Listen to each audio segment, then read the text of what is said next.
Alam mo, isa yan eh, mangungutang tapos magulat ka, ibibinyag, birthday, Mm. en grande, para may mapost sa social media.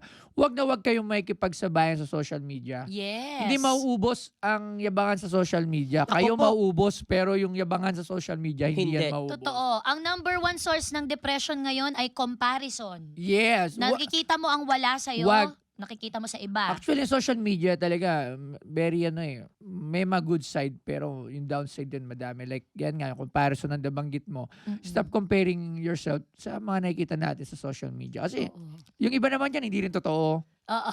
Marami. Marami. Ang Oo. tawag dyan, keeping up with the Joneses. Ang tawag sa English. Kumbaga parang pag nakita ko ang kapitbahay ko, may bagong kotse, dapat Dapat ako meron rin. Oo. Oo. O Makontento kaya, lang. wala kang pambili, ay, may bago silang sasakyan. Ang tanong, masaya ba sila? Iintrigahin mo. Iintrigahin mo na lang. Mas Oo. okay pa yun. Alam mo, marami nga silang pera, pero alam mo, yung Oo. anak niyan, kire. No, may mga gano'n, no? It's Filipino mentality talaga yan eh. Hindi Wala, maging masaya para sa kapwa. Oo,